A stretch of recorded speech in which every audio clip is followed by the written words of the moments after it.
আসসালামু আলাইকুম। আমি Riyadul Islam Riyad. Riyad education care YouTube channel পক্ষ থেকে তোমাদের জানাই স্বাগতম। প্রতিবারের মতো তোমাদের নতুন ক্লাস নিয়ে আমি হাজির হয়েছি। এর আগে আমি অনার্স দ্বিতীয় বর্ষের বিজনেস ম্যাথের নাম্বার অফ সিস্টেম নিয়ে ক্লাস নিয়েছিলাম। কিছুটা তোমাদের গুরুত্বপূর্ণ কতগুলো ম্যাথ দিয়েছি এবং ক্লাস নিয়েছিলাম একটা নিয়েছিলাম দুটো নিয়েছিলাম মনে হয়। ঠিক আছে, এখানে অর্ধেক কিছুটা বাকি আছে। এই অর্ধেকের মধ্যে আমি অনার্স দ্বিতীয় বর্ষের বাকি এই অংশটুকু আমি কিছুদিন পর ভিডিও আপলোড দেবো। অনেকে রিকোয়েস্ট করছে অনার্স দ্বিতীয় বর্ষে যাতে শুরু করে, সেজন্য ওটা একটা স্টপ রাখছি। কিছুদিন পর দ্বিতীয় বর্ষের ভিডিওগুলো তোমরা পেয়ে যাবে নাম্বার অফ সিস্টেম থেকে। সো আজকে অনার্স দ্বিতীয় বর্ষের একটা গুরুত্বপূর্ণ সাবজেক্ট ম্যানেজমেন্ট অ্যাকাউন্টিং, যেটা অনেকটা হার্ড সাবজেক্ট বলতে গেলে, সেই অধ্যায় থেকে আজকে তোমাদের ফার্স্ট ভিডিও দেবো। এই অধ্যায়টা অধ্যায় অনেকগুলো আছে, বেশি না, টোটাল 7টা অধ্যায় আছে, 7 থেকে 8টা অধ্যায় আছে। এই অধ্যায়গুলো থেকে সব কিছু না, গুরুত্বপূর্ণ অধ্যায়গুলো তোমরা দেখলে তোমরা একটা ভালো রেজাল্ট করতে পারবা। সো একটা কথা বলি, আজকে অনার্স তৃতীয় বর্ষে যারা স্টুডেন্ট আছো, তৃতীয় বর্ষে যারা আছো, তারা অবশ্যই একজনকে অন্যজনকে জানিয়ে দাও এবং ক্লাসগুলো অবশ্যই মনোসহকারে করো। ঠিক আছে? আর অবশ্যই আমার এই ভিডিওগুলো আমার ইউটিউব চ্যানেলে প্লেলিস্টের মধ্যে ধারাবাহিকভাবে থাকবে। তোমরা সেখান থেকে চাইলে তোমরা ধারাবাহিকভাবে লেসনগুলো অবশ্যই দেখবে, কারণ ধারাবাহিকভাবে যদি তুমি ভিডিওগুলো না দেখো, অবশ্যই সেক্ষেত্রে তোমার বুঝতে অসুবিধা হবে এবং তোমার আনইজি লাগবে ক্লাসগুলো করতে। সেজন্য অবশ্যই সবার প্রতি অনুরোধ থাকবে, ভিডিওগুলো অবশ্যই প্লেলিস্ট থেকে অবশ্যই ধারাবাহিকভাবে দেখবা, কারণ আমি প্লেলিস্টে ধারাবাহিকভাবে ভিডিওগুলো সাজিয়ে রাখবো। ঠিক আছে? সো কথা না বলে আজকে ম্যানেজমেন্ট অ্যাকাউন্টিংয়ের একটা গুরুত্বপূর্ণ ম্যানেজমেন্ট অ্যাকাউন্টিং এর একটা অধ্যায় শুরু করব, যেটা হলো ফ্লেক্সিবল ফ্লেক্সিবল ফ্লেক্সিবল বাজেট মানে নমনীয় বাজেট। ঠিক আছে, এটা খুবই গুরুত্বপূর্ণ অধ্যায় ম্যানেজমেন্ট অ্যাকাউন্টিং মধ্যে। এটা সম্ভবত অধ্যায় চ্যাপ্টার 7 হতে পারে। এই 7 অধ্যায়ের ফ্লেক্সিবল ফ্লেক্সিবল বাজেট বা নমনীয় বাজেট, এটা কিন্তু গুরুত্বপূর্ণ। এই অধ্যায়টাকে প্রায় সময় যে কোনো ডিপার্টমেন্টের মধ্যে অঙ্ক আসে সি পার্টের মধ্যে।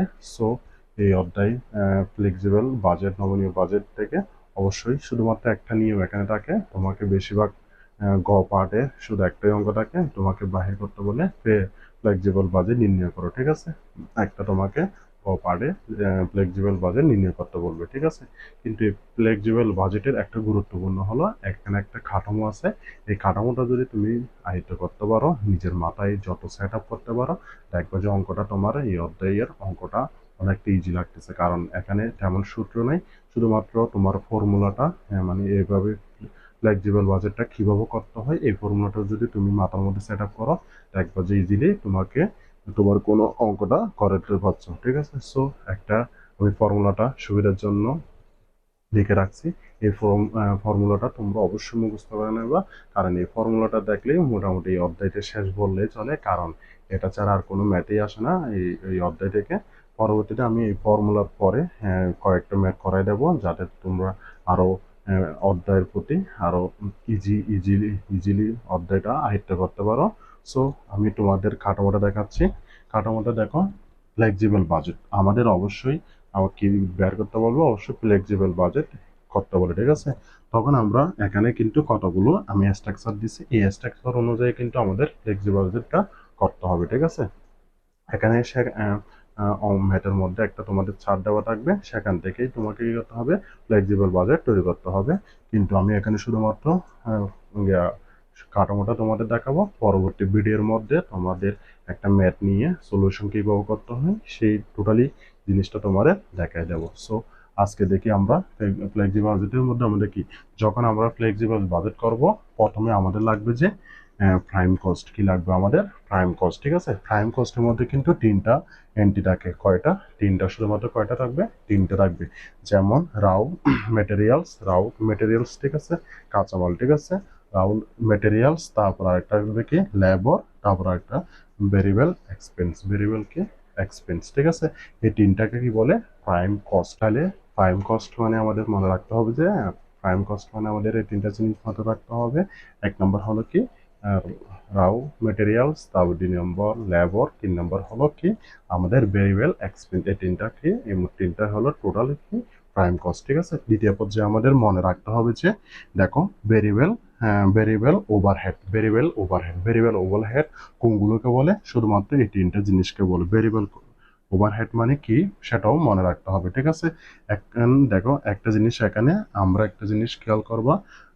প্রথমে কি প্রাইম কস্টে মনে করো যে কোনো টাকা আছে, এখানে টাকাটা বসাবো, লাভ কাজটা লেবারটা বসাবো, তারপর হলো ভেরিয়েবল এক্সপেন্স মনে করো আমি টাকাটা বসাবো। ঠিক আছে, এখন এগুলো যোগ করে যেটা আসবে সেটা আমরা টোটাল করব। কি করব, সেটাকে টোটাল করব। টোটাল যত টাকা আছে সেটা এখানে বসবে। ঠিক আছে, এটাকে টোটাল, এটা কিসের টোটাল, প্রাইম কস্টের টোটাল হবে। কিসের টোটাল হবে, টোটাল প্রাইম কস্টের টোটাল হবে। ঠিক আছে, তারপর আমাদের আসবে যে ভেরিয়েবল ওভারহেড। কি আসবে আমাদের, ভেরিয়েবল ওভারহেড। ভেরিয়েবল ওভারহেড বলতে কোন জিনিসটাকে বোঝায়, যেমন প্রথমে থাকবে যে জেনারেল, প্রথমে কি থাকবে, জেনারেল একটা লেখা থাকবে, ওই জেনারেল কস্ট আমরা বসাবো, মনে করে এখানে বসাইছি।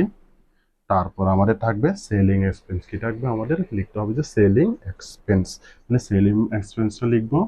তারপর আমাদের লিখতে হবে যে ডিস্ট্রিবিউশন, আমাদেরকে লিখতে হবে ডিস্ট্রিবিউশন এক্সপেন্স। ঠিক আছে, তাহলে এই ডিস্ট্রিবিউশন এক্সপেন্স করবো। তারপর তিনটা আমরা কি করব, তিনটা আমরা যোগ করে যেটা আসবে, এখানে একটা কি আসবে, টোটাল আসবে। এখানে একটা কি আসবে আমাদের, টোটাল আসবে। এখানে একটা আমাদের কি আসবে, এগুলো যোগ করে কি আসবে, টোটাল আসবে। সেগুলো হবে যে ভেরিয়েবল ওভারহেড, ভেরিয়েবল কি ওভারহেড। ঠিক আছে, তাহলে আবার বলতেছি ভেরিয়েবল ওভারহেডের মধ্যে কি আছে, প্রথমে জেনারেল, তারপর আমাদের কি লিখতে হবে, জেনারেল পর সেলিং এক্সপেন্স, তারপর আমাদের লিখতে হবে যে ডিস্ট্রিবিউশন এক্সপেন্স। ঠিক আছে, এগুলো সব যোগ করলে আমাদের একটা টোটাল অ্যামাউন্ট আসবে। ঠিক আছে, তারপর একটা প্রাইম কস্ট পাইছি, আর একটা কি পাইছি আমরা, টোটাল কস্ট দেওয়া, সরি ভেরিয়েবল ওভারহেডের একটা টোটাল কস্ট পাবো। ঠিক আছে, এই দুইটা মানে প্রাইম কস্ট এবং ভেরিয়েবল ওভারহেড যোগ করে, এই দুইটা যোগ করে আমরা কি পাবো, মার্জিনাল কস্ট। আমরা টোটাল যোগ করে কি পাবো, মার্জিনাল কস্ট। মার্জিনাল কস্ট কিভাবে পাই,